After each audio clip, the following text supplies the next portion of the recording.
Hello guys, welcome to my channel let's education. I am Meenakshi Pal. I hope आप सभी अच्छे होंगे। सो गाइस, आज की जो क्लास है वो है हमारी मैथ की पैडागोजी की क्लास है। इस मैथ की क्लास में हम आज जितने भी इंपॉर्टेंट क्वेश्चन है पैडागोजी के, इस क्लास में आज हम डिस्कस करने वाले हैं। इससे पहले मैंने आपकी मैथ की पैडागोजी की और भी क्लासेस करा दी हैं। अगर आपने वो क्लासेस नहीं देखी हैं तो सारी क्लासेस आप जाकर देख सकते हैं। मैथ के अलावा आपकी हिंदी, संस्कृत, साइकोलॉजी, ईवीएस, इन सब की मैं क्या करा रही हूँ, आपको सभी सब्जेक्ट की पेडागोजी करा रही हूँ। यानी कि सीटेट के पांचों सब्जेक्ट की मैं आपको पेडागोजी करा रही हूँ। तो क्लासेस नहीं देखी हैं तो वो सारी क्लासेस आप देख लेना। तो फिर आज की क्लास को हम बिना देरी किए हुए स्टार्ट करते हैं। जैसा कि डेली की क्लास आपकी 6:10 पर होती है, उसी के अनुसार हम क्या करते हैं, अपने एक एक क्वेश्चन को पढ़ते हैं और अपने आंसर तक पहुंचने की कोशिश करते हैं। तो देख लेते हैं फिर हमारे फर्स्ट क्वेश्चन में हमसे आज क्या पूछा गया है। सबसे फर्स्ट ऑफ ऑल हम अच्छे से क्वेश्चन को समझ लेते हैं। फर्स्ट क्वेश्चन में पूछा गया है कि कक्षा कक्ष में गणितीय भाषा में निपुणता को निम्नलिखित क्रम में समस्याओं को प्रदर्शित करने के द्वारा बढ़ाया जा सकता है। यानी कि कक्षा कक्ष में, यानी कि आप एक अध्यापक हो और कक्षा में पढ़ा रहे हो बच्चों को गणितीय भाषा में निपुणता को, यानी कि आप चाहते हैं कि जो आप जिन बच्चों को आप पढ़ा रहे हैं वो क्या हो जाए, निपुण हो जाए। तो निम्नलिखित क्रम में से समस्याओं को प्रदर्शित करने के द्वारा बढ़ाया जा सकता है। यानी कि जो बच्चों की समस्या है उनको धीरे धीरे करके हम कैसे हल कर सकते हैं। यानी कि हमें फर्स्ट ऑफ ऑल सबसे पहले क्या करना होगा और उसके बाद कौन सा स्टेप पूरा करना होगा ताकि बच्चों में गणितीय भाषा को निपुणता आ जाए और उनकी समस्या का समाधान हो जाए। देखो, पेडागोजी कुछ हार्ड नहीं होती है, चाहे वो मैथ की पेडागोजी पेडागोजी हो या किसी भी सब्जेक्ट की। बस आपको क्वेश्चन समझना है, क्योंकि इसके क्वेश्चंस की जो लैंग्वेज होती है वो थोड़ी सी टिपिकल होती है और हमें लैंग्वेज को ही समझना है। अब देख लेते हैं हमारे फर्स्ट ऑप्शन में आंसर क्या होना चाहिए। देखो, क्वेश्चन हमसे ये पूछ रहा है कि आप अध्यापक हो मैथ के, अब बच्चों को आपको निपुणता लानी है मैथ में, तो बच्चों की जो समस्या है उनको आप कैसे कैसे कम करोगे ताकि बच्चा मैथ में परफेक्ट हो सके। ठीक है, तो पढ़ लेते हैं पहले ऑप्शन में हमसे क्या पूछा गया है, यानी कि सॉरी, पहला ऑप्शन क्या है। पहला ऑप्शन लिखा है दिनचर्या की, यानी कि जो दैनिक जीवन की भाषा होती है, भाषा, पहले उसे ठीक करोगे बच्चों के आपको निपुण बनाने के लिए। फिर गणितीय समस्या समाधान, फिर उसका गणितीय समस्या का समाधान करोगे। फिर भाषा गणितीय स्थिति, यानी कि जो भाषा होती है गणित की उसकी स्थिति को ठीक करोगे। फिर भाषा प्रतीकात्मक भाषा, यानी कि सॉरी, फिर आप प्रतीकात्मक यानी कि जो संकेत के द्वारा, प्रतीक के द्वारा जो भाषा सिखाई जाती है उस भाषा को आप सिखाओगे। तो क्या ये क्रम रहना चाहिए बच्चों को गणित भाषा सिखाने के लिए। बी ऑप्शन पढ़ लेते हैं, दिनचर्या की भाषा। सबसे पहले आप जो बच्चा दिनचर्या में अपनी भाषा बोलता है, चाहे वो गणित की है कोई सी भी, उस भाषा को ठीक करोगे। फिर गणितीयकरण स्थिति भाषा, यानी कि जो गणित में उपयोग होने वाली भाषा उसको ठीक करोगे। फिर है गणितीय समस्या समाधान की भाषा, यानी कि जो गणित के द्वारा जो हम अपनी समस्या का समाधान हल कर देंगे वो भाषा बच्चों को सिखाओगे। फिर प्रतीकात्मक भाषा, फिर उसको प्रतीकात्मक भाषा सिखाओगे। या फिर दिनचर्या की भाषा, फिर लास्ट में जाकर के उसे दिनचर्या की भाषा यानी कि परिभाषा को उसकी शुद्धिकरण करोगे। तो क्या ये राइट आंसर होना चाहिए। फिर सी पढ़ लेते हैं। सबसे पहले आप दिनचर्या की भाषा यानी कि बच्चों को जो आम लैंग्वेज है या जो रोजमर्रा की उसकी भाषा उसको सिखाओगे। फिर गणितीय स्थिति की भाषा को सिखाओगे। फिर गणितीय समस्या समाधान करना सिखाओगे। फिर प्रतीकात्मक भाषा सिखाओगे। ठीक है, चौथा ऑप्शन भी पढ़ लेते हैं। देखो, ये क्वेश्चन अपने आप में ही बहुत ज्यादा आपको पढ़ने में अलग लग रहा होगा, लेकिन इसका मीनिंग निकालने पर हम आराम से इसका आंसर निकाल सकते हैं। अब देख लेते हैं फोर्थ में क्या है। फोर्थ में प्रतीकात्मक भाषा, यानी कि उसे प्रतीकों की भाषा सिखाओगे आप प्रतीक के द्वारा। फिर गणितीय समस्या समाधान की भाषा सिखाओगे। फिर उसको गणित को समस्या, जो गणित की समस्या होती है उसका समाधान करने की भाषा सिखाओगे। फिर गणितीय स्थिति सिखाओगे। फिर दैनिक भाषा सिखाओगे। तो बताइए आपको इसका राइट आंसर क्या होना चाहिए। देखो, मैंने आपको आराम से क्वेश्चन पढ़ के समझा दिया है कि इसमें ये कहा गया बच्चों को सिखाना चाहते हो भाषा, गणित की भाषा, यानी कि जो गणित की भाषा होती है ताकि वो अपने जीवन में यूज कर सके। तो किस क्रम में आप उसको सिखाओगे। तो मैं बता दूं, देखो इसका राइट आंसर क्या है आपका। मैंने आपको चारों ऑप्शन पढ़ दिए हैं, आप अपने हिसाब से इसका राइट आंसर बता सकते हो जो भी कमेंट सेक्शन में। लेकिन मैं इसका राइट आंसर आपको बता दूं, इसका राइट आंसर है सी। सी कैसे है वो पहले जान लेते हैं। देखो, सबसे पहले आती है दिनचर्या की भाषा। दिनचर्या की भाषा की मतलब ये होता है जो आप आम भाषा बोलते हो, चाहे वो गणित की हो चाहे कोई भी हो। कुछ लोग गणित को गणित बोलते हैं, कुछ लोग मैथ भी बोलते हैं, ठीक है। कुछ लोग पहाड़े बोलते हैं तो कुछ लोग टेबल बोलते हैं। लेकिन जब आप मार्केट से सामान लेने जाते हो तो उन्हें आप रुपए ही देते हो। रुपए या पैसे तो दिए जाते हैं। तो वही तो हमारी गणित की भाषा हो जाएगी। पहले हम बच्चों को बोलना सिखाएंगे, दिनचर्या की जो लैंग्वेज है, भाषा, उसको बोलना सिखाएंगे। फिर गणितीय स्थिति भाषा, यानी कि जो गणित में आप, गणित की जब कोई स्थिति बनती है, जब बच्चों को सवाल सॉल्व करने होते हैं, तब आप उसकी भाषा को सिखाओगे। यानी कि पहले उसकी मातृभाषा सिखा दिया आपने, जो जो रोजमर्रा की भाषा। फिर उसको गणित की स्थिति बताई, जो गणित की स्थिति की जो भाषा होती है वो बताई। फिर गणितीय समस्या समाधान की, फिर क्या करा आपने, गणितीय समस्या समाधान की भाषा। अब गणित में जो सवाल दिए जाते हैं उनको समाधान करने की आपने भाषा सिखाई। फिर उसको प्रतीकात्मक भाषा सिखाई जाएगी। प्रतीकात्मक यानी कि अब उसे प्रतीकों के द्वारा आप उसे सिखा सकते हो। देखो मैं इस क्वेश्चन को, आंसर को फिर से रिपीट कर रही हूँ। क्यों रिपीट कर रही हूँ? ताकि आपको अच्छे से समझ में आए। पहले जब आप बच्चे को पढ़ाना सिखाओगे तो आप उसके रोजमर्रा यानी कि उसकी मातृभाषा को सिखाओगे। फिर उसको, जिस सब्जेक्ट को आप उसे पढ़ाना चाहते हो उसकी स्थिति बताओगे कि बच्चों आपको इस टाइप से इस क्वेश्चन को करना है। फिर आप क्या करोगे, गणितीय समस्या समाधान। फिर आप उसको सवाल दोगे, फिर आप उसको सवाल दोगे और उसे सिखाओगे। और अब क्या करोगे, आप उसको प्रतीकात्मक भाषा, प्रतीकात्मक भाषा यह है, अगर आपने बच्चों को गुणा के सवाल दे दिए हैं या फिर आपने प्लस के सवाल दिए दिए, तो आप क्या करोगे, उस टाइम पे सिर्फ चिन्ह लगा दोगे। तो इससे क्या होगा, बच्चा समझ जाएगा कि आप बच्चे को उसमें प्लस करना है। या फिर माइनस का साइन लगा दोगे तो बच्चों को पता चल जाएगा कि सवाल में उसे माइनस करना है। तो ये होगा इसका सही तरीका आपको बच्चों को गणित पढ़ाने का। पहले उसकी मातृभाषा, फिर उसे स्थिति सिखाई जाएगी सवालों की, फिर उसे सवाल दिए जाएंगे, हल करने का तरीका बताया जाएगा, फिर उसे प्रतीकात्मक भाषा सिखाई जाएगी ताकि वो खुद से हल कर सके। बाकी में देखो अलग है, सब में पहले क्या बताया था, इसमें दिनचर्या की भाषा और गणितीय समस्या, यानी कि रोजमर्रा की आपने उसकी भाषा सिखा दी, जो वो बच्चा बोलता है, फिर आपने उसको समस्या समाधान कर दिया। लेकिन उसे गणित की स्थिति तो नहीं बताई थी ना इसमें। जब तक आप बच्चों को गणित को सही से नहीं बताओगे तो बच्चा कैसे सब कर पाएगा। मान लो आप अपनी कक्षा में पढ़ा रहे हो, बच्चा आया और आपने उसे प्लस का सवाल करने दे दिया। अरे बच्चों को पहले गिनती भी तो पता होनी चाहिए, क्या वो लिख भी पाता है या नहीं। तो ये बात गलत हो जाएगी। इसमें था कि दिनचर्या की भाषा और गणितीय तरह की स्थिति भाषा, ये बात तो चलो थोड़ी सी ठीक थी। फिर था गणितीय समस्या समाधान की भाषा, फिर था प्रतीकात्मक, फिर इसमें दिनचर्या की जो भाषा थी वो लास्ट में डाल दी गई थी, तो ये बात इसमें गलत हो गई थी। तो देखो इसका जो राइट आंसर है वो आपका सी है। इसका बेस्ट ऑप्शन यही है। मैंने आपको बहुत अच्छी तरीके से समझा दिया है। बढ़ते हैं अपने नेक्स्ट क्वेश्चन की ओर। देखो आपकी जो पेडागोजी के सवाल है ना, वो इतने ही लॉन्ग मेथड में आते हैं, तो आपको अच्छे से सीख लेना है अपने एक एक सवाल को। इसकी भाषा को जिसने सीख लिया पेडागोजी की, उसने सी टेट पास कर लिया। मैं आपको लिख के देख सकती हूँ। पेडागोजी में कुछ भी नहीं है, बस आपको क्या है, इसकी भाषा को समझना है कि क्वेश्चन आपसे क्या पूछ रहा है। आंसर तक आप खुद पहुंच जाओगे। अब देख लेते हैं दूसरे क्वेश्चन में क्या पूछा है। दूसरा क्वेश्चन है, एक बच्चा संख्या, संक्रियाओं और संकेतों, घड़ी के दो कांटों, विभिन्न सिक्कों आदि में अंतर करने में कठिनाई प्रदर्शित करता है। इसका अर्थ है कि जो बाधाएं उसको सीखने में प्रभावित करती हैं वह है। यानी कि एक छोटी कक्षा में पढ़ने वाला बच्चा है, कह सकते हैं वो प्राइमरी स्कूल में पढ़ता है बच्चा, ठीक है। वो बच्चा संख्याओं, संक्रिया यानी कि जो संख्या है उसे पढ़ने में और संकेतों में भी उसे दिक्कत होती है। घड़ी के जो दो कांटे यानी कि तीन सुइयां होती हैं उसको भी टाइम देखना नहीं आता, यानी कि वो समझ नहीं पाता। विभिन्न सिक्कों यानी कि 5 का सिक्का, 2 का सिक्का, उसमें भी वो अंतर नहीं कर पाता, यानी कि सब सिक्कों को एक समान समझता है। तो इन चीजों में क्या है, बच्चों को कठिनाई हो रही है।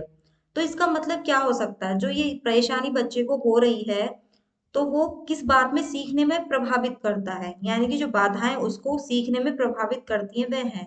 तो कौन सी परेशानियां हैं जिनके कारण बच्चा क्या है, इनमें अंतर स्पष्ट नहीं कर पा रहा है, अंतर समझ नहीं पा रहा है, ये आपसे क्वेश्चन में पूछा है। अब बढ़ लेते हैं हमारे ऑप्शंस को एक एक करके। क्वेश्चन मैंने आपको समझा दिया है, बच्चे को अंतर करने में दिक्कत हो रही है, यानी कि नोट भी वो सही से नहीं देख पाता, सिक्कों में भी वो समझ नहीं पाता, ये 5 का सिक्का है, 2 का एक समान समझता है, संख्याएं भी वो सही से नहीं पढ़ पाता, एक जैसी उसको संख्याएं लगती हैं। तो उसमें कौन सी दिक्कत है, ये आपसे पूछा है, देख लेते हैं। फर्स्ट है कमजोर शाब्दिक, यानी कि उसे शब्द पढ़ने में कमजोर है वो। चाक्षुष, यानी कि जो शब्द हैं वो अपनी आंखों से सही से देख नहीं पाता, उसकी दृष्टि कमजोर है। श्रव्य और कार्यकारी स्मरण, यानी कि उसे सुनने में भी बहुत दिक्कत होती है और याद करने में भी दिक्कत है। देखो, उसे देखने में दिक्कत हो रही है, ये बात तो सही है, सिक्कों में अंतर नहीं समझ में नहीं आ रहा, वो बात ठीक है, लेकिन श्रव्य वाली बात तो इसमें थी नहीं, सुनने वाली बात तो इसमें आई नहीं है ना। वो शब्दों में नहीं समझ पाता है, नोटों में अंतर नहीं कर पाता, सिक्कों में अंतर नहीं कर पा सकता, लेकिन उन्होंने ये बात क्वेश्चन में हमसे ये मेंशन नहीं की कि उसे सुनाई कम आती है। देखो ये तो हमारा यहीं से ही हट जाएगा। अपने सही आंसर तक पहुंचने में हमें अपने 3 गलत ऑप्शन को हटाना होगा और फिर अपने राइट आंसर तक पहुंचना होगा, ठीक है। बी है कमजोर चाक्षुष, यानी कि उसको देखने में दिक्कत है। प्रकरण योग्यता, यानी कि उसमें कमजोरी है, देखने की योग्यता कम है, जैसे कि चाक्षुष विभेदीकरण। और वो क्या करता है, अपनी आंखों के द्वारा है चीजों में विभेद नहीं कर पाता, यानी कि अंतर नहीं कर पाता है, ये दिक्कत है बच्चे को। स्थानीय संगठन, यानी कि वो स्थान में भी अंतर नहीं कर पाता है, जैसे उन्होंने बताया ना, सिक्कों में जगह में वो अंतर नहीं कर पाता, तो ये उसमें दिक्कत है बच्चे में। और चाक्षु संवेदन, यानी कि जो उसकी नजर है वो उनमें समन्वय नहीं है, यानी कि ठीक समान से वो देख नहीं पाता है, तो ये दिक्कत है बच्चे के अंदर। देखो ये बातें ठीक है, क्योंकि उसे देखने में दिक्कत हो रही है, चीजों को वो सही से क्रम में नहीं लगा पाता, यानी कि विभेद नहीं कर पाता, अंतर नहीं कर पाता, स्थान को वो ठीक नहीं कर पाता है, और जो उसकी नजरें हैं वो बिल्कुल समानता नहीं देख पाती है किसी चीज को। तो ये तो बात ठीक लग रही है, लेकिन हम अपने चारों ऑप्शन पढ़ेंगे। आप ठीक आंसर को देखकर टिक मत लगा देना, चारों ऑप्शन पढ़ना, जो बेस्ट आंसर होगा वही आपको टिक लगाना होगा। देखो एक क्वेश्चन को करने का 1 मिनट मिलेगा, तो अपना टाइम वेस्ट नहीं करना, अच्छे से चारों ऑप्शन को पढ़ लेना है। सी है कमजोर भाषा का प्रकरण योग्यता, यानी कि जो कमजोर है बच्चे की भाषा, यानी कि जो भाषा वो सीखा हुआ है वो भी उसकी कमजोर है, इसलिए वो अंतर नहीं कर पाता पैसों में रुपयों में, ठीक है, ये योग्यता उसमें कम है। और जैसे कि अभिव्यक्ति, यानी कि अपनी बात को सही से नहीं रख पाता, शब्द भंडार, यानी कि जो वो बोलता है वो भी तरीके से अच्छी तरीके से एक्सप्लेन नहीं कर पाता। और शब्द प्रकरण, और उसे सुनाई भी कम आती। देखो फिर से अगेन इन्होंने सुनने की बात कर दी, सुनने और बोलने की बात तो थी ही नहीं, सुनने और बोलने की बात नहीं आई, ये सिर्फ उसकी आंखों की नजरों की दिक्कत बताई गई है, कि वो सिक्कों में कंपैरिजन नहीं कर पाता है और संख्याओं को समझ नहीं पाता है, तो इसमें बोलने और सुनने की बात तो है ही नहीं, ये बात भी हट जाएगी। डी है कमजोर गतिक कौशल, यानी कि जो उसकी एक्टिविटी कौशल है, स्किल्स है, वो कमजोर है। देखो इसमें खेल कूदने के लिए तो बच्चों से कहा नहीं गया था, जो इसमें कौशल और गतिक कौशल की बात कर दी इन्होंने। पढ़ना और लिखना कौशल, यानी कि ये सब चीजें कमजोर हैं, लिखने की बात भी नहीं आई है। देखो चलो मान लो, क्योंकि उसे देखने में दिक्कत है वो लिख भी नहीं सकता, लेकिन कमजोर गतिक कौशल नहीं कह सकती, वो एक्टिविटी वाला काम नहीं है, देखने का काम है, उसकी निगाहों में कमजोरी है, यानी कि उसकी नजरें वीक है, कह सकते हैं उसकी आईसाइट वीक होगी, इस वजह से वो सिक्कों को नहीं देख पाता। तो ये बात तो बिल्कुल गलत हो जाएगी। अब एक ही ऑप्शन बचा है बी, और यही हमारा राइट आंसर है, क्योंकि उसकी कमजोर चाक्षुष प्रक्रम योग्यता, यानी कि उसकी नजर जो है वो कमजोर है, देखने में वो अंतर नहीं कर पाता है, स्थान का भी संगठन यानी कि एक समान नहीं कर पाता, और जो उसकी नजर है वो किसी भी चीजों को समान नहीं देख पाती है, ठीक है, यानी कि सही से नहीं देख पाती है। तो बी इसका राइट आंसर हो जाएगा। बढ़ते हैं हम अपने नेक्स्ट क्वेश्चन की ओर। देखो क्लास अगर आपको पसंद आ रही है तो क्लास को लाइक करना, शेयर करना, चैनल को सब्सक्राइब जरूर करना, और बेल आइकन को प्रेस कर देना, ताकि जब भी आपको क्लास हो तो नोटिफिकेशन मिल जाए। वैसे क्लास आपके डेली की 6-10 पर स्टार्ट हो जाती है, तो उस टाइम आप आकर क्लास को अटेंड कर सकते हैं, ठीक है। अब देख लेते हैं हमसे थर्ड क्वेश्चन में क्या पूछा गया है। थर्ड क्वेश्चन है गणित की शिक्षा का मुख्य ध्येय, यानी कि जो गणित का शिक्षक होता है वो शिक्षा देने का उसका मुख्य उद्देश्य क्या होता है अपने स्टूडेंट को, यानी कि एक अध्यापक को बच्चे बच्चे को गणित पढ़ाने का क्या मुख्य उद्देश्य होता है, ये आपसे पूछा गया है।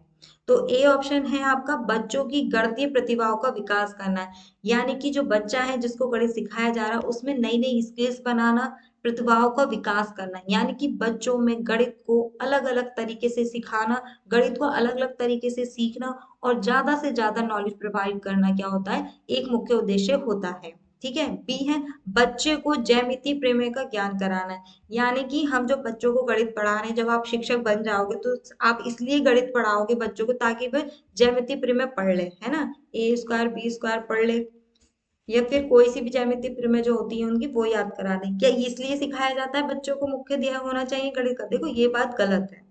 कैसे गलत है? सिर्फ ज्यामिति प्रमेय याद कराने से बच्चों का गणित का शिक्षण नहीं दिया जाता, उसकी जीवन लाइफ में वो गणित का उपयोग कर सके, इसलिए क्या किया जाता है, गणित शिक्षण का मुख्य उद्देश्य होता है सिखाने का। जब बच्चा आप बच्चे को पढ़ा रहे हो, अगर आपने गणित पढ़ाया तो वो किसी भी दुकान से जाकर सामान ले सकता है, किसी की भी पेमेंट अच्छे से कर सकता है और उससे वापस पैसे ले सकता है, जोड़ सकता है, घटा सकता है। ज्यामिति फिर में ये चीजों में काम नहीं आएगी। ठीक है, तो ये बात आपकी गलत हो जाएगी। सी है बच्चों को गणित समझने में सहायता करना। हाँ, ये बात ठीक है। देखो, बच्चों को गणित समझने में सहायता करना, लेकिन गणित को समझने में सहायता करना नहीं होता है, उसका विकास करना भी होता है। जब बच्चों को आप पढ़ा रहे हो तो हमारा दायित्व क्या है? एक शिक्षक का बेस्ट तरीका और दायित्व क्या होना चाहिए कि उसका पढ़ाया हुआ बच्चा जो है वो क्या हो, उसके अंदर विकास हो, उसका जो सर्वांगीण विकास होना चाहिए ताकि वो अपने जीवन में कुछ कर सके। ठीक है, तो सिर्फ क्या है, सहायता करना नहीं है, गणित को समझाना नहीं है, उसकी प्रतिभाओं का विकास करना भी है।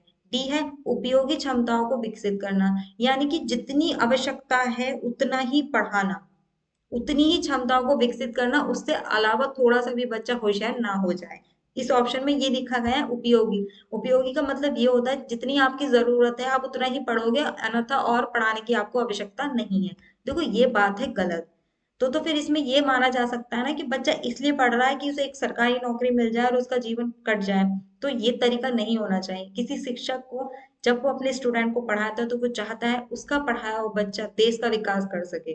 ठीक है, तो ये तीन ऑप्शन तो हमारे गलत हट चुके हैं। एक ही ऑप्शन बचा है, राइट है हमारा ए, कि बच्चों को गणितीय प्रतिभाओं का विकास करना, यानी कि जो बच्चों के अंदर प्रतिभाएं हैं, नई नई स्किल्स हैं, उनको विकास करना गणित की शिक्षा का मुख्य उद्देश्य होता है। तो थर्ड का राइट आंसर क्या हो जाएगा? ए हो जाएगा। बढ़ते हैं अब अपने नेक्स्ट क्वेश्चन की ओर। देखो, मैं आपको चारों ऑप्शन एक्सप्लेन कर रही हूँ, थोड़ा टाइम तो लग रहा है, लेकिन मैं इसलिए कर रही हूँ ताकि आपको समझ में आ जाए। वरना मैं भी क्या करूंगी, आपको क्वेश्चन पढ़ूंगी और डायरेक्ट आंसर बता दूंगी। लेकिन जो हमारे और भी ऑप्शन है, हमें उनसे भी सीखने को मिलता है कि वो ऑप्शन हमसे पूछ क्या रहे हैं, यानी कि उसमें क्या है। इसलिए मैं चारों ऑप्शन आपको पढ़ा रही हूँ ताकि आपको अच्छे से समझ में आ जाए और आपका एग्जाम क्या हो अच्छे से हो सके। मैं आपकी पूरी मदद करूंगी सीटेट के एग्जाम में। और अगर आपको किसी भी टॉपिक पर मुझसे वीडियो चाहिए इन पांचों सब्जेक्ट में, तो आप मुझे कमेंट सेक्शन में बता सकते हैं। ये क्लास जो है आपकी प्राइमरी और अपर प्राइमरी दोनों के लिए बहुत ही ज्यादा बेनिफिशियल है। आप ये ना सोचें कि ये जो क्लास में करा रही हूँ प्राइमरी के लिए है। ये सी टेट का जो आपने पेपर 1 और पेपर 2 फिल किए हैं, दोनों में आपको बहुत ही ज्यादा मदद करने वाली है पेडागोजी। ठीक है, देख लेते हैं फोर्थ ऑप्शन में हमसे क्या पूछा गया है। फोर्थ ऑप्शन में है, फोर में, आकृतियों की इकाइयों से शिक्षक शिक्षक बच्चों से आकृतियों के उपयोग की सहायता से किसी भी चित्र की रचना करने के लिए कहता है। आकृतियां जो होती हैं, आपकी कोई सी भी आकृति हो सकती है, जैसे कि आप ट्रायंगल ले लो, है ना, या फिर रेक्टेंगल ले लो, या फिर स्क्वायर ले लो, कोई भी आपने आकृति है, इकाई है, वो बच्चों को दी है। तो अब बच्चे क्या कर रहे हैं, आकृतियों के उपयोग की सहायता से किसी भी चित्र का रचना करने के लिए कहता है। एक शिक्षक है जो अपने बच्चों से आकृतियां बनाकर देता है और उससे कहता है कि बेटा, आप इन चित्रों की सहायता से एक नई रचना बनाइए, कुछ नया चित्र क्रिएट कीजिए। ठीक है, इस क्रियाकलाप से निम्नलिखित में से कौन सा उद्देश्य प्राप्त किया जा सकता है? यानी कि ये काम कराने का जो उद्देश्य है शिक्षक का क्या है बच्चों से, ये आपसे क्वेश्चन में पूछा गया है। एक आकृति दी है शिक्षक ने और बच्चों से कहा है कि आप इसकी सहायता से एक नई रचना कीजिए। तो जो शिक्षक करा रहा है उसका क्या मेन उद्देश्य है कराने का, ये आपसे क्वेश्चन में पूछा गया है। अब पढ़ लेते हैं एक एक करके ऑप्शन को। ठीक है, ऑप्शन है हमारे चारों, चारों को पढ़ेंगे और समझेंगे। फर्स्ट में लिखा है रचना और सर्जन, यानी कि आप एक, क्या काम है, आपने एक आकृति दी है जिनसे मिला करके आपको एक अच्छी सी रचना बनानी है, यानी कि सृजनात्मक करना है, सर्जन करना है किसी नई चीज का। ये ऑप्शन फर्स्ट बोल रहा है आपका। बी है अनुप्रयोग, यानी कि इसमें बच्चों को वो क्या कर रहा है, अनुप्रयोग करना सिखा रहा है, यानी कि जो आपने आकृतियां दी हैं, चाहे वो कैसी भी आकृतियां हैं, तो उनका प्रयोग कराना सिखाना चाहता है शिक्षक। सी है ज्ञान, यानी कि बच्चों को ज्ञान प्राप्त कराना चाहता है उन आकृतियों से। फिर डी है समझ बोध, यानी कि उनकी समझ और बोध को बढ़ाना चाहता है शिक्षक उन आकृतियों से कुछ बनवाने के लिए। तो बताइए इसका राइट आंसर क्या होगा? मैं आपको बता रही हूँ सभी लोगों का आंसर इसमें डी आने वाला है, समझ और बोध, लेकिन इसका आंसर डी नहीं है। इसका राइट आंसर है आपका ए। वो कैसे, ये जान लो। देखो, अगर कोई भी आकृति, आकृति ये भी हो सकती है, आकृति ऐसे भी हो सकती है, सीधी भी हो सकती है, ऐसे भी हो सकती है, कोई सी भी हो सकती है। तो शिक्षक ने उनसे कह दिया है, स्टूडेंट से अपने बच्चों से कहा है कि आप इन आकृतियों को प्रयोग करके एक नई चीज बनाओ। जब वो नई चीज बनवा रहा है तो वो एक नई चीज की सर्जन नहीं करवा रहा, उसके बच्चों के अंदर एक कला और प्रतिभा को नहीं जगा रहा है। समझ तो हम जब लगाते हैं इसमें, जब इसमें कोई सवाल दिया जाता। इसमें कोई सवाल नहीं दिया गया है। इसमें सृजनात्मक की क्रिया है, क्रिएटिविटी सिखाना चाहता है शिक्षक कि बच्चा इन आकृतियों से क्या नई चीज बना सकता है। देखो, गणित पढ़ने का मतलब ये नहीं होता कि हम रेखा गणित, बीज गणित और अंक गणित पढ़ रहे हैं। बच्चों के अंदर एक्टिविटी भी होनी चाहिए, एक प्रतिभा होनी चाहिए। तो इसीलिए यही क्या है, शिक्षा का उद्देश्य है कि बच्चा रचना और सर्जन करना अच्छे से सीख जाए। तो इसका राइट आंसर क्या हो जाएगा आपका? ए हो जाएगा। बढ़ते हैं हम अपने नेक्स्ट क्वेश्चन की ओर। देख लेते हैं नेक्स्ट क्वेश्चन में हमसे क्या पूछा गया है। नेक्स्ट क्वेश्चन है हमारा फिफ्थ। फिफ्थ में है, गणित की पाठ्य पुस्तक का आवश्यक अंग है। यानी कि जो गणित की पाठ्य पुस्तक है उसका महत्वपूर्ण अंग यानी कि महत्वपूर्ण भाग क्या है, ये आपसे क्वेश्चन में पूछा गया है। फर्स्ट है अवधारणाओं का स्पष्टीकरण। यानी कि जो कॉन्सेप्ट बच्चों को दिया जाता है मैथ की किताब में, आपकी सॉरी गणित की किताब में, उसका स्पष्टीकरण यानी कि उसे अच्छी तरीके से एक्सप्लेनेशन होना चाहिए। ये मुख्य अंग होता है गणित की किताब का। ठीक है, कॉन्सेप्ट को एक्सप्लेन करने का तरीका जो होता है वो मुख्य अंग होता है। बी है अवधारणाओं की क्रमबद्धता। यानी कि जो कॉन्सेप्ट आपको दिया गया है सवाल को हल करने का, देखो एक सवाल को हल करने के तीन चार तरीके दिए जाते हैं।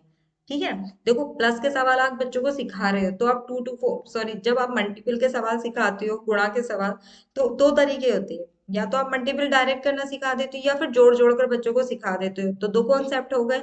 तो आप क्या करोगे, क्रम से बताओगे बच्चों को। पहले सबसे पहले आप जोड़ने वाला बताओगे, फिर आप डायरेक्ट पहाड़ा पढ़ने वाला बताओगे। तो क्रमबद्धता होना चाहिए, ये मुख्य अंग होना चाहिए पाठ्य पुस्तक का होगा। फिर सी है अवधारणाओं को व्यावहारिक जीवन से जोड़ना। यानी कि जो कॉन्सेप्ट है, जो बच्चों को पढ़ाने का तरीका है या सवाल को सिखाने के जो कई तरीके हैं, वो व्यावहारिक जीवन से जोड़ना चाहिए, उनकी जीवन शैली से जोड़ना चाहिए। यानी कि आप प्लस के सवाल सिखा रहे हो, माइनस के सवाल सिखा रहे हो, तो आपको क्या करना, बच्चों में जो वो अपने जीवन में जी रहे हैं, इनकी सही जो जीवन लाइफ है उनसे जोड़ना चाहिए। जैसे कि प्लस का सवाल है, आप बच्चों को आप प्लस का सवाल सिखा रहे हो, तो आप डंडे खींचकर भी सिखा देते हो। फिर आप ये भी तो कह सकते हो, बेटा आपकी मम्मी ने आपको 10 रुपए दिए, आपके बहन को भी 10 रुपए दिए, तो कितने रुपए हो गए। तो जब आप ऐसे ऐसे सवाल बच्चों को सिखाओगे ना, तो वो अच्छे से सीख जाते हैं एग्जाम्पल के तौर पे, क्योंकि आपने उनकी जीवन लाइफ से जोड़ दिया है। अब उनको यहाँ पे फॉर्मूला या डंडे लगाने की जरूरत नहीं पड़ेगी, वो डायरेक्ट अपना माइंड वहां लगा लेंगे। या फिर ये कह दोगे कि बच्चों आपके पास 2 चॉकलेट है, आपके दोस्त के पास 2 चॉकलेट है, तो दोनों मिलकर कितनी हो गई, तो 4 चॉकलेट हो गई। तो ये क्या हो गया, उसकी जीवन लाइफ से आपने उसको जोड़ दिया। तो रिलेट करके जब आप पढ़ाओगे तो बच्चा अच्छे से पढ़ लेगा। तभी तो तरीका बेस्ट होना चाहिए ना। तो बताइए इसका राइट आंसर क्या होगा? डी है उपरोक्त सभी। तो बताइए इसमें राइट आंसर क्या होना चाहिए? देखो, जो इसका राइट आंसर है वो है आपका डी, क्योंकि इसमें कोई भी बात गलत नहीं है। बच्चों के जो कॉन्सेप्ट होते हैं उनके व्यावहारिक जीवन से जोड़कर ही सिखाना चाहिए, बिल्कुल सही बात है। अवधारणा यानी कि जो कॉन्सेप्ट है, सवाल को पढ़ाने का तरीके जितने भी हैं वो क्रम से होने चाहिए। पहले थोड़ा सा इजी होना चाहिए, फिर थोड़ा सा हार्ड, फिर हार्ड, ताकि बच्चा क्या आराम से सीख सके। ये भी क्रम में होना चाहिए। ये नहीं है कि डायरेक्ट ही आपने उसको सवाल सिखा दिया मल्टीपल का तो उसको पहाड़ा ही याद होना चाहिए। तो ऐसे तो वो जल्दी से नहीं सीख पाएगा। आपको क्या करना, आराम आराम से बच्चों को इजी इजी करके कॉन्सेप्ट में सिखाना पड़ेगा। फर्स्ट है आपका अवधारणाओं को स्पष्टीकरण। बिल्कुल, अगर जो कॉन्सेप्ट आप सिखा रहे हो उसमें एक्सप्लेनेशन अच्छा होगा तभी तो बच्चा समझ पाएगा ना। तो ये भी आपका करेक्ट हो जाएगा। तो इसलिए इसका राइट आंसर क्या हो गया आपका? डी, उपरोक्त सभी हो गए हैं। बढ़ जाते हैं अपने नेक्स्ट क्वेश्चन की ओर। क्लास पसंद आ रही हो तो क्लास को लाइक जरूर कर देना, शेयर और चैनल को सब्सक्राइब। मेरी सिर्फ 3 ही रिक्वेस्ट रहती है आपसे। आप क्लास देखते हो मुझे बहुत खुशी होती है, और मुझे सबसे ज्यादा खुशी ये होती है कि मैं आप लोगों की हेल्प कर पा रही हूँ। बिकॉज मैंने भी सी टेट एग्जाम 2 बार क्लियर कर चुकी हूँ बहुत अच्छी तरीके से। और सबसे मेन पार्ट जो सी टेट का, वो आपकी पेडागोजी है। आपको सवाल नहीं आते, डजेंट मैटर, ठीक है, लेकिन आपकी पेडागोजी 15 नंबर की कंप्लीट होना चाहिए। बाकी आप क्या करोगे, 10 नंबर की मैथ कर लोगे, मुझे पूरा भरोसा है। ठीक है, अब देख लेते हैं अपने सिक्स क्वेश्चन में हमसे क्या पूछा गया है। पढ़ लेते हैं इसको। सिक्स क्वेश्चन में पूछा है हस्तपरक प्रतिमान। यानी कि अपने हाथ से किया गया कार्य, यानी कि जो बच्चे अपने हाथ से काम करते हैं उससे बेहतर सीख पाते हैं। स्थिर चित्र, यानी कि जो चित्र बच्चों के कॉन्सेप्ट में दिमाग में बन जाते हैं। लिखित प्रतीक, यानी कि लिखना बच्चों, जो प्लस है माइनस है उनके चिन्हों को बच्चे क्या है लिखना सीख जाते हैं, प्रतीक को माइंड में बैठा लेते हैं। मौखिक और लिखित, यानी कि बच्चे बोलकर भी सवाल को हल कर सकते हैं और लिखकर भी सवाल को हल कर सकते हैं। वास्तविक संसार की स्थितियों अथवा जो हमारी जीवन लाइफ से जुड़ती हुई सवाल हैं को दर्शाने के 5 तरीके हैं, यानी कि ये जो चीजें बताई गई ये 5 तरीके हैं, ठीक है। तो वो किससे रिलेटेड है, किससे रिलेटेड होने चाहिए, यानी कि हस्तपरक प्रतिमान, बच्चों का खुद से काम करना, खुद से सवालों को हल करना, अपने चित्र को विजुअलाइजेशन करना, अपनी चीजों को यानी कि जो भी तरीके हैं उनको लिख लेना, मौखिक तरीके से बोलना, और लिखित भाषा में वास्तविक संसार की जो स्थितियां हैं सारी उनको दर्शाने के 5 तरीके किसके द्वारा हम करते हैं अपनी जीवन लाइफ में, ये आपसे क्वेश्चन में पूछा गया है। देख लेते हैं एक एक करके क्वेश्चन, सॉरी ऑप्शन क्या है। फर्स्ट है आपका गणित की पाठ्यचार्य, यानी कि जो गणित की पाठ्यचार्य है उसके द्वारा हम इन चीजों को क्या है 5 तरीकों को अच्छे तरीके से सीखते हैं, क्या ये बात ठीक है।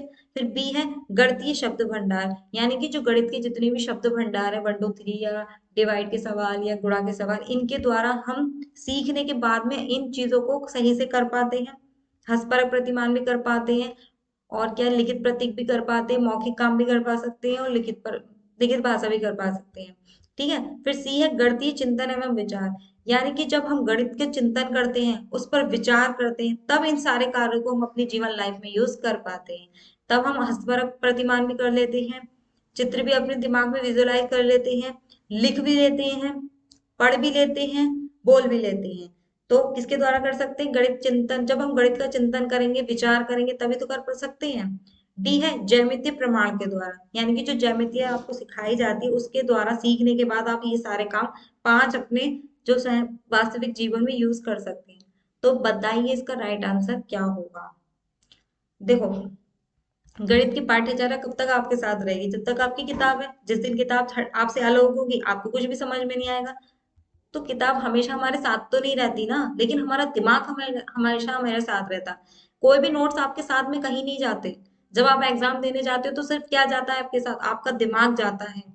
अगर आपको कहीं पर जोड़ना घटाना है या फिर आप मार्केट जा रहे हो सामान लेने के लिए, तब आप किसी भी फॉर्मूले को लिख कर नहीं लेकर जाते, सिर्फ दिमाग जाता है आपके साथ में, ठीक है। तो ये पाठ्यचर्या की बात तो गलत हो जाएगी। फिर एक गणित का शब्द भंडार, वही अगेन बात है, आपने एक बुक में नोट कर लिया, कॉपी में नोट कर लिया, और आपको कहीं पर यूज करना, तो क्या आप कॉपी किताब निकाल के बैठते हो, उन शब्दों के भंडार को लिखते हो, ऐसा कुछ नहीं होता, सिर्फ दिमाग जाता है हमारे साथ।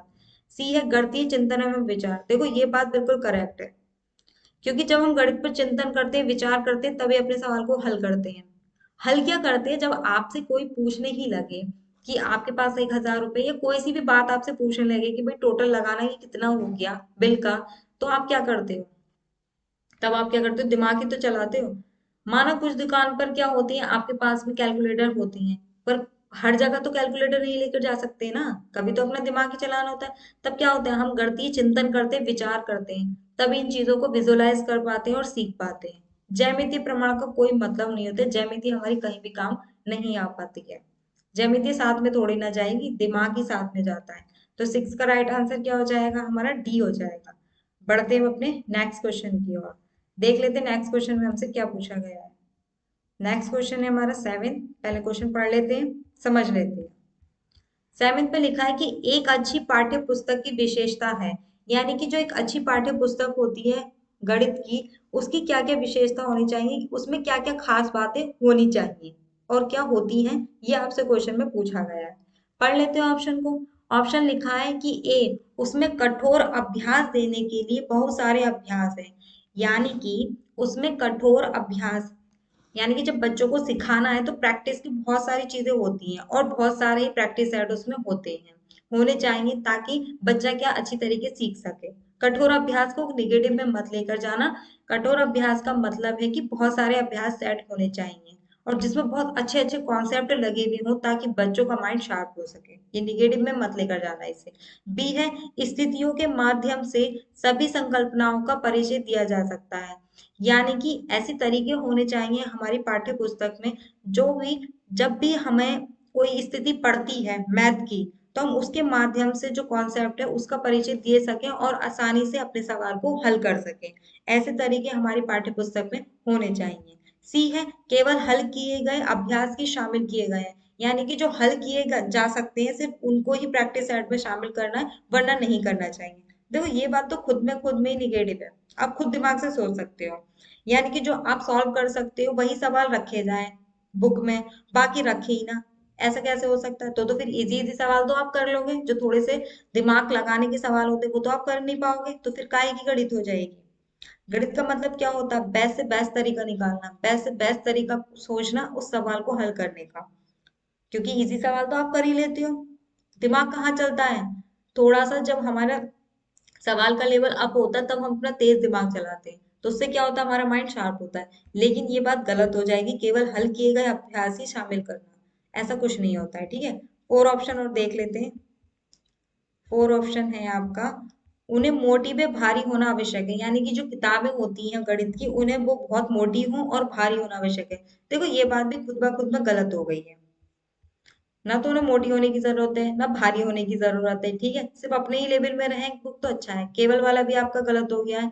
इसमें आपका क्वेश्चन बड़ा है, इसका मतलब देखो इसमें आपको चार लाइनें दी गई थी, इसमें से आपको आंसर छांटना था और अब आंसर अब आए हैं आपके ऑप्शन, ठीक है। तो हमारे जो राइट आंसर है वो कौन कौन से हैं मैं बता दूं आपके, देखो सी और डी तो गलत हो गए हैं, ए और बी ही हमारे सही हो रहे हैं, है ना। ए और बी ही हमारे सही हो रहे हैं इसमें। तो हमारे जो ऑप्शन है आपको इस तरीके से दिए गए हैं। देखो इससे हमें एक बात और मैं आपको बता दूं, आप जल्दबाजी मत करना, पूरा क्वेश्चन पढ़ लेना, क्योंकि ये क्वेश्चन आपका थोड़ा सा बड़ा था। इसमें आपको चार ऑप्शन दिए थे, इनमें से जो दो सही थे वो आपको टिक करने थे, और देखो ऑप्शन आपके अब आए हैं। तो हमारी कौन कौन सा ऑप्शन सही था? ए और बी सही था, सी और डी गलत था। देख लेते ए और बी किसमें है। ए वाले में ए और बी, देखो इसमें इसमें चारों ऑप्शन पढ़ने हैं, जल्दबाजी बिल्कुल नहीं करनी। इसमें ए और बी है, सी और डी है, इसमें ए और सी है। डी वाला और देख लेते हैं उसमें क्या है, बी और डी है। लेकिन हमारा राइट आंसर क्या है आपको पता ही है, ए और बी है, क्योंकि ए और बी में सही बात बोली गई है। तो इसका राइट आंसर क्या हो जाएगा आपका? ए और बी हो जाएगा। बाकी के गलत हैं दो ऑप्शन जो हैं आपके नीचे के, सी और डी गलत है, ये होगा नहीं, ये भी होगा नहीं। देखो मैं आपको बता दूं, इससे मुझे याद आ गया मेरा एक क्वेश्चन इसी तरीके से गलत हो गया था, तो आप गलती मत करना। मैंने जल्दबाजी में देखा नहीं कि इसमें ऑप्शन के थ्रू आपसे क्वेश्चन पूछा गया है, मैंने भी सोचा ये राइट आंसर और टिक लगा दिया। बाद में मैंने जब क्वेश्चन देखा तो वो नीचे तक था, यानी कि उसके ऑप्शन इस तरीके से दिए गए थे। तो जल्दबाजी नहीं करनी, क्वेश्चन को आराम से पढ़ना, पूरा देखना, फिर सॉल्व करना। अब बढ़ते हैं अपने नेक्स्ट क्वेश्चन की ओर, क्योंकि क्वेश्चन आपके थोड़े से लेंथी होते हैं सी टेट में, और लेंथी नहीं होते, ये पहले से ही रूल चला आ रहा है। सी टेट में आपका थोड़ा लेंथी होता है पेपर, लेकिन हाँ इसमें हमारा दिमाग शार्प होना चाहिए, तो हम आंसर तक आराम से पहुंच सकते हैं। दिमाग तेज चलाना है उस टाइम पर आपको।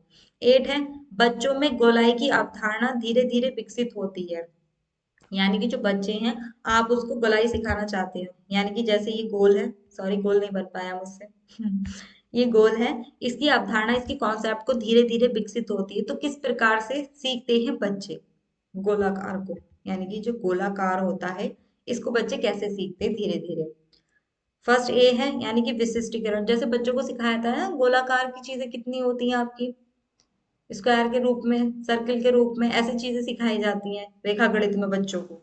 तो उसका जो धीरे धीरे कॉन्सेप्ट है वो कैसे सीखते हैं, विशिष्टीकरण से, यानी कि उन्होंने विशेष रूप से बच्चों को बताया जाएगा तब सीखेंगे, या व्यापीकरण से, यानी कि विस्तार से बच्चों को बताया जाएगा कि देखो बेटा ऐसे बनता है ऐसे बनता है, तब वो सीख पाएंगे, या फिर मूर्त से अमूर्त तक, सॉरी तक होगा, मूर्त से अमूर्त तक, ठीक है। देखो मूर्त से अमूर्त का मतलब क्या आता है? मूर्त का मतलब होता है जो चीजें बच्चों के सामने होती है, और अमूर्त का मतलब होता है जो बच्चे मतलब कि अपने माइंड में सोच सकते हैं, जो उनके सामने नहीं होती है। जैसे कि मान लो अमूर्त चीजें, आपने बच्चों को बॉल दिखा दिया और कहा बेटा देखो ये बॉल गोल है, क्या कहा आपने? कि बेटा ये बॉल जो है ये गोल है, ठीक है। या फिर आपकी जो आप जिस स्कूल में पढ़ाते हो वहां घड़ी भी हो सकती है, अगर घड़ी जो है आपकी गोलाकार है तो आप बच्चों को एग्जाम्पल दिखा सकते हो, बेटा देखो ये घड़ी है, ये गोल है और इसे गोलाई कहा जाता है, ठीक है। या फिर आप अपने हाथ में जो रिस्ट वॉच होती है वो भी गोलाकार हो, तो आप बच्चों को उसमें एग्जाम्पल देकर समझा सकते हो। फिर आप बच्चों से बोलोगे बच्चों अच्छा आपके यहाँ संतरे का पेड़ है, तो एक बच्चा तो आंसर देगा हाँ सर हमारे यहाँ है, या मैडम हमारे यहाँ है, तो आप क्या कहोगे? देखो वो भी तो गोल ही होता है ना। आप उसका एग्जाम्पल भी दे सकती हो बच्चों को। बहुत से एग्जाम्पल हैं जो बच्चों को तो आराम से समझाया जा सकता है। तो मूर्त होता है जो बच्चों के सामने होता है, अमूर्त वो है जो बच्चों के सामने नहीं होता, वो अपने माइंड में सोच लेता है। तो इस तरीके से धीरे धीरे बच्चों में क्या है, गोलाई की अवधारणा सीखी जा सकती है। फिर डी है कोई भी नहीं, तो बताइए इसमें राइट आंसर क्या होगा? देखो, विशिष्टीकरण, विशेष रूप से बता दो कि देखो ये गोलाकार है। मैंने आपको, जैसे मैंने अभी गोलाकार बनाकर दिखा दिया, मैंने आपको बता दिया गोलाकार, आप लोग बड़े हो, आपको पता है ये गोलाकार है, लेकिन बच्चे को तो नहीं पता नहीं गोलाकार है, वो कैसे मान ले कि ये गोलाकार है? क्योंकि बच्चों को एग्जाम्पल के थ्रू सिखाया जाता है। जब तक बच्चों को एग्जाम्पल नहीं दोगे वो नहीं सीख सकते। तो ये तरीका तो हो जाएगा गलत। व्यापीकरण यानी कि पूरा तरीके से विस्तार से बताओ कि बच्चों एक बिंदु ये बनाया, फिर ऐसे करके गोल बनाया और ये हो गया आपका गोलाकार, ऐसे सिखाओगे तो वो सीख जाएंगे? बिल्कुल भी नहीं सीख पाएंगे। छोटे बच्चों को उनके तरीके से ही सिखाया जाएगा, तब वो सीखते हैं। सी है मूड से अमूड, देखो यही बेस्ट तरीका है। क्या कहोगे आप उनके बच्चों को बताओगे, देखो बच्चों, कोई सा भी एग्जाम्पल कि ये बेटा बॉल है और ये गोल है। आपकी मम्मी जो घर पर रोटी बनाती है वो भी गोल ही बनती है, ठीक है? या फिर आपके घर पे कोई संतरे का पेड़ है तो वो भी गोल होता है, ठीक है? या फिर बच्चों, आप जो गांव में अधिकतर बच्चे क्या टायर चला लेते हैं, जो साइकिल वाले टायर होते हैं, कि बेटा उसका साइज भी क्या होता है, गोल होता है, तो उसे कहा जाता है गोलाई। तो इससे क्या है, बच्चा क्या रिलेट करके अपनी जीवन लाइफ से धीरे धीरे सीख जाएगा। तो इसका राइट आंसर क्या हो जाएगा, सी हो जाएगा। 8 का राइट आंसर क्या हो जाएगा, सी हो जाएगा। बढ़ते हैं अपने नेक्स्ट क्वेश्चन की ओर। देख लेते हैं नेक्स्ट क्वेश्चन में हमसे क्या पूछा है। 9 का, 9 में है प्राथमिक स्तर पर बच्चों के लिए व्यावहारिक उपकरणों का महत्व है। यानी कि जो प्राइमरी स्तर होता है, एक से सॉरी कक्षा 1 से लेकर 5 तक का, उसमें बच्चों के लिए व्यावहारिक उपकरणों, यानी कि उनके जो जीवन लाइफ में यूज करने वाले उपकरण हैं उनका क्या महत्व है, क्योंकि ये बहुत मदद करते हैं बच्चों को। किस काम में मदद करते हैं ये आपको बताना है। देखो, प्राथमिक कक्षा के जो बच्चे होते हैं वो कक्षा 1 से लेकर 5 तक के होते हैं। अब उनके व्यावहारिक जीवन के जो उपकरण है वो कौन कौन से हो सकते हैं बताइए, जिनसे बच्चे खेलते हैं अधिकतर? वही तो हो सकते हैं, उनकी साइकिल भी हो सकती है ना? उनकी साइकिल भी हो सकती है। या फिर कुछ बच्चे क्या करते हैं, अपने लिए बैट बॉल से भी खेलते हैं, तो वो भी उनके उपकरण हो जाएंगे। कोई उनकी खाने पीने की चीज भी हो सकती है। तो क्या होता है, बच्चों को क्या है बहुत चीजों में, क्योंकि ये बहुत मदद करते हैं, तो किस काम में मदद करते हैं वो आपको बतानी है बच्चों की व्यवहारिक उपकरणों के बारे में। जो चीजें हैं वो उन्हें कैसे मदद करती है। फर्स्ट है मानसिक और मौखिक परिकल्पना की गति बढ़ाने के लिए, यानी उनकी दिमागी तरीके को तेज करती है। मौखिक यानी कि उनके बोलने के तरीके की गति को बढ़ाती है, उनकी व्यवहारिक उपकरण की जो चीजें हैं, ठीक है, वो चीजें। फिर बी है परीक्षा में बेहतर प्रदर्शन के लिए। तो बच्चों के जो व्यवहारिक उपकरण है वो परीक्षा में बेहतर प्रदर्शन करते हैं बच्चों के लिए। क्या ये राइट आंसर होगा? सी है मूल गणितीय संकल्पनाओं को समझने के लिए। मूल गणितीय संकल्पनाओं को समझने का मतलब ये है, जैसे कि मैंने आपको बताया गोलाई वाला एग्जाम्पल, आपने बच्चों से बोल दिया बच्चों जो आप टायर चलाते हो वो भी गोल होता है तो वो गोलाई हो जाएगी। तो और आप ये भी कह सकते हो बच्चों जो आप चॉकलेट खाते हो, 2 चॉकलेट्स आपके पास है, जो 2 चॉकलेट्स आपके फ्रेंड्स के पास है तो वो 4 हो जाती हैं, है ना? ये भी आप सिखा सकते हो। या फिर ये कह सकते हो बच्चों आपको पापा जब त्योहार के टाइम पर 10 रुपए देते हैं तो उसमें कितने एक एक के सिक्के बन सकते हैं। तो इससे क्या हो रहा है, बच्चों की मूल गणितीय संकल्पना की समझने में मदद कर सकते हैं। ठीक है, कि बच्चों जब आप हाफ टाइम में या इंटरवल में खाना खाते हो तो ये सामान बाहर से लेकर आते हो तो कितने रुपए का लेकर आते हो, उसमें कितने सिक्के देते हो या कितने नोट आप उसको देते हो। तो इससे क्या हो जाता है, बच्चों को गणित समझने में ना आसानी हो जाती है ना? यही तो होता है। अब देख लेते हैं फोर्थ ऑप्शन में क्या है। फोर्थ ऑप्शन में शब्दों में व्यक्त समस्याओं को हल करने में, यानी कि जो बच्चे शब्द बोलते हैं उनको व्यक्त करने में जो समस्या होती है उनका हल हो जाता है, जो उनकी दैनिक जीवन के उपकरण हैं उनसे। तो बताइए इसका राइट आंसर क्या होगा? देखो ये बात हमेशा ध्यान रखना, जब आप पांचों सब्जेक्ट की पेडागोजी करो तो जब भी क्वेश्चन होगा, ये आपकी मैथ की क्लास थी तो इसमें मैथ से रिलेटेड जितने भी क्लू होंगे वही इसके राइट आंसर बन जाएंगे, क्योंकि इन चारों ऑप्शन में कोई भी बात गलत नजर नहीं आ रही है और आपको पहुंचना है राइट आंसर पे। तो बताइए इसका राइट आंसर क्या होगा? अब मैं आपको बताती हूँ, इसका राइट आंसर है सी। सी कैसे, समझ लेना दिमाग से, क्योंकि ये मैथ की पेडागोजी थी तो इन चारों ऑप्शन में थोड़ा सा मैथ का यूजिंग होना चाहिए। इसमें परीक्षा में बेहतर प्रदर्शन के लिए, देखो कोई भी उपकरण है बच्चों का, क्या वो परीक्षा में बेहतर प्रदर्शन तो कर सकता है, लेकिन कौन सी परीक्षा में करेगा ये भी तो पता होना चाहिए ना। तो मैथ में तो नहीं होना चाहिए कोई उपकरण, कौन सा उपकरण लग सकता है मैथ में? पेंसिल लग सकती है, प्रकार लग सकता है, दिमाग लग सकता है, लेकिन बच्चों की साइकिल तो नहीं लगेगी, है ना, बच्चों के पैसे तो नहीं लग रहे हैं इसमें, तो बेहतर प्रदर्शन कैसे हो सकता है। फिर मानसिक और मौखिक, देखो मानसिक तो समझ में आ रहा है कि गणित में जरूरत है, लेकिन मौखिक का कोई भी महत्व नहीं होता गणित में ज्यादा अधिकतर, क्योंकि हमारा दिमाग सबसे ज्यादा तेज चलना चाहिए, ताकि क्या हो सकेगा, बच्चा अच्छे से संकल्प क्या सॉरी अपने कॉन्सेप्ट को तरीके को अपना सके। तो ये तो इसका राइट आंसर कभी नहीं होगा। अब देख लेते हैं डी, शब्दों में व्यक्त समस्या। देखो फिर से शब्दों, भाई हिंदी की क्लास थोड़ी ना है जो इसमें शब्द लिखेगा बच्चा ये समझेगा, ये भी नहीं होगा। राइट आंसर है इसका सी, मूल गणितीय संकल्पनाओं को समझने के लिए। जैसा कि मैंने आपको अभी पैसों वाला एग्जांपल दिया था कि 10 रुपए में एक एक के सिक्के कितने होते हैं। तो जब बच्चा अपनी जीवन लाइफ में चीजों को जोड़ता है तो वो अच्छी और बेहतर तरीके से सीख जाता है। देखो एक बच्चा वो है जो अपने पापा की दुकान पर बैठता है, और एक बच्चा जो है जिसे कभी कभी सामान लेने के लिए जाता है। तो जो बच्चा सामान बेचता है तो उसे नाप तोड़ हिसाब अच्छे तरीके से आता है, और जो बच्चा कभी कभी सामान लेकर आता उसको हिसाब और पैसों का ध्यान नहीं रहता, क्योंकि जो उसके व्यवहारिक जीवन में जोड़ा जा रहा है वो उसका बेस्ट तरीका हो जाएगा। तो इसका राइट आंसर क्या हो जाएगा आपका, सी हो जाएगा। बढ़ते हैं हम अपने नेक्स्ट क्वेश्चन की ओर, देख लेते हैं नेक्स्ट क्वेश्चन हमारा क्या है। नेक्स्ट क्वेश्चन है हमारा 10। 10 में क्या पूछा गया है, एक बच्चा जिस अवस्था में सभी संख्या संबंधी संक्रियाओं को करने में सक्षम है तथा भिन्नों के संप्रत्यय की व्याख्या करने में सक्षम है, वह अवस्था है। यानी कि एक बच्चा है जो क्या कर लेता है, सारी संख्याओं को समझ सॉरी सभी संख्या वाले जो सवाल होते हैं, ये कॉन्सेप्ट होते हैं, उन्हें करने में वो सक्षम है, यानी कि उसे वो सवाल आते हैं। भिन्न के संप्रदाय यानी कि 1/2 वाले सवाल भी, और भिन्नों के जितने भी सवाल होते हैं वो भी बच्चों को क्या है, एक्सप्लेन करने अच्छी तरीके से आते हैं। तो बच्चे की कौन सी अवस्था है जिसमें वो ये सारे सवाल अच्छी तरीके से सीख जाता है, ये आपसे पूछा गया है। देख लेते हैं अपने ऑप्शंस को। परिमाणात्मक अवस्था, परिमाणात्मक अवस्था वो कहा जाता है जब बच्चा पेपर देख करके उसका परिणाम आता है, ठीक है, या फिर वो गणना करना सीख जाता है। तो इसमें गणना थोड़ी ना करना है, वो तो सारे सवालों को सीख जाता है, दिमाग चल रहा है उसका, रिजल्ट थोड़ी ना आया है उसका। ये बात तो होने से रही।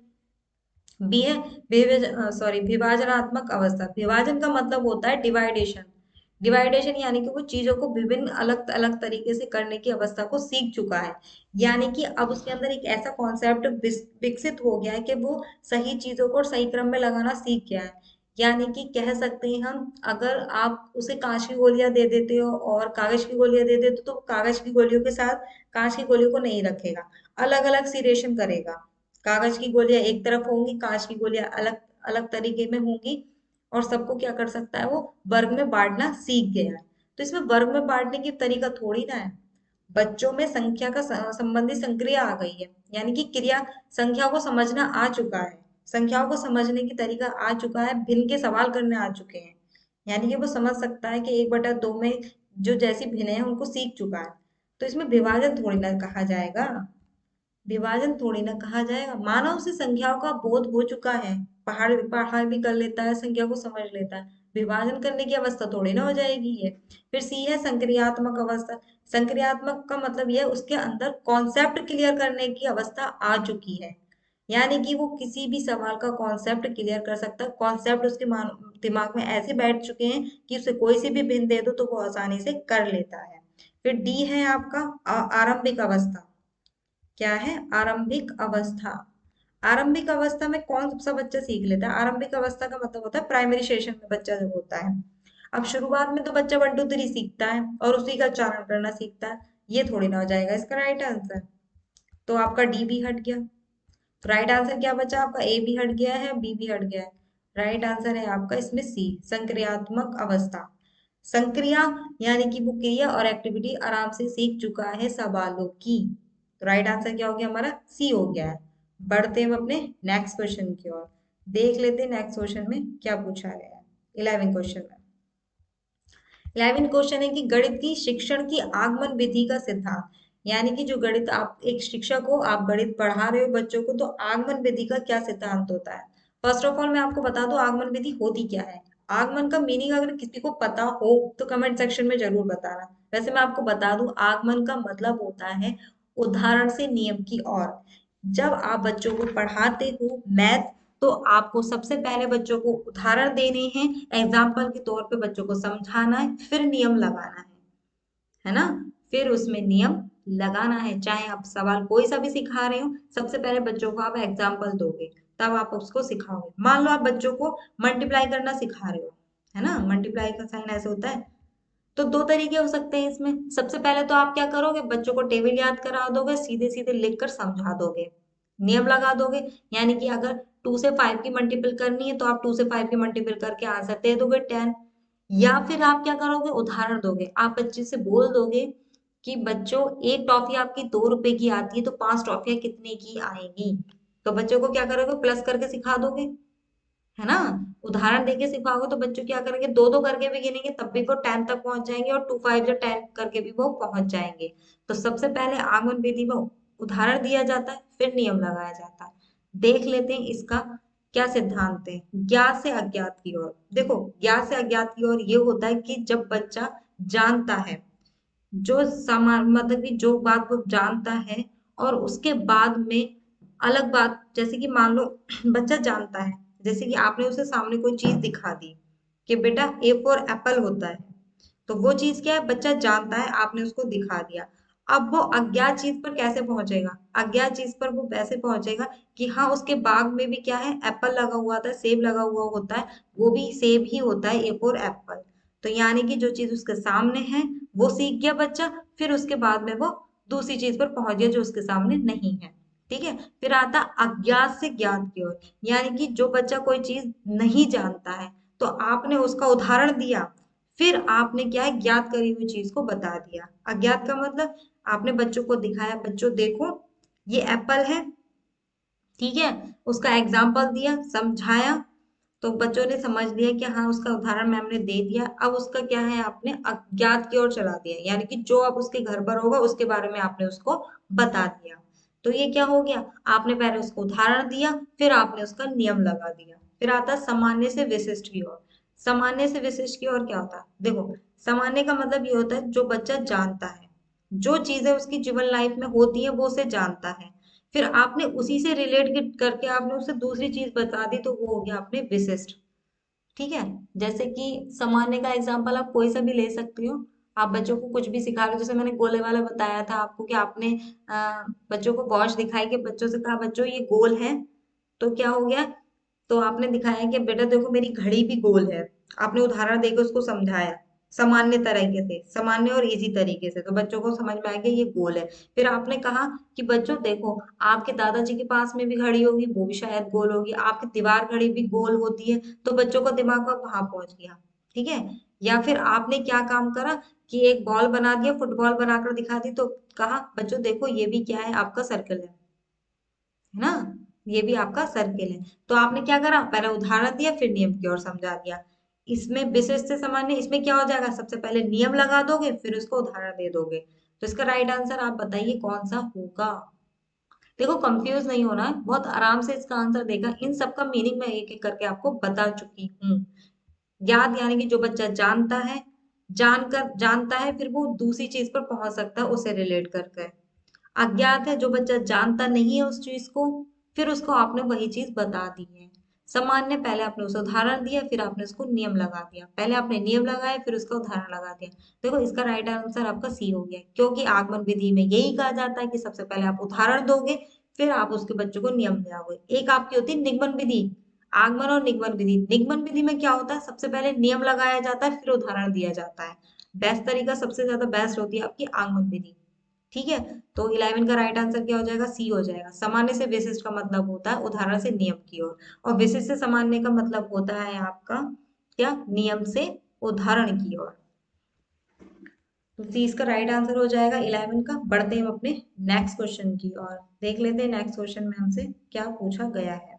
नेक्स्ट क्वेश्चन है 12वां, यानी कि अभिप्रेरणा।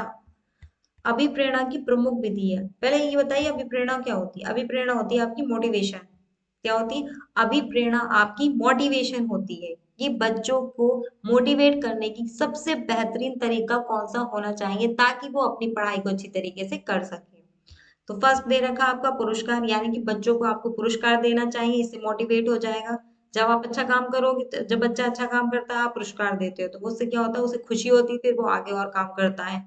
बी है प्रशंसा, यानी कि उसकी तारीफ कर देना चाहिए। जब आपने कोई सवाल बच्चे ने करके दिखाया, आपने उसकी तारीफ कर दी, तो बच्चा और क्या हो जाता है, मोटिवेट हो जाता है। सी है प्रतियोगिता, यानी कि कंपटीशन रखना चाहिए बच्चों में, कि जिस बच्चों को सबसे ज्यादा मार्क्स होंगे उसको फर्स्ट डिवीजन आ जाएगी, है ना। तो इसमें क्या होता है, बच्चा मोटिवेट हो जाता है और क्या करता है, मेहनत करता है फर्स्ट डिवीजन लाने के लिए। या फिर डी ऑप्शन होना चाहिए ये सभी। तो बताइए इसका राइट आंसर क्या होना चाहिए। देखो इसका राइट आंसर है डी।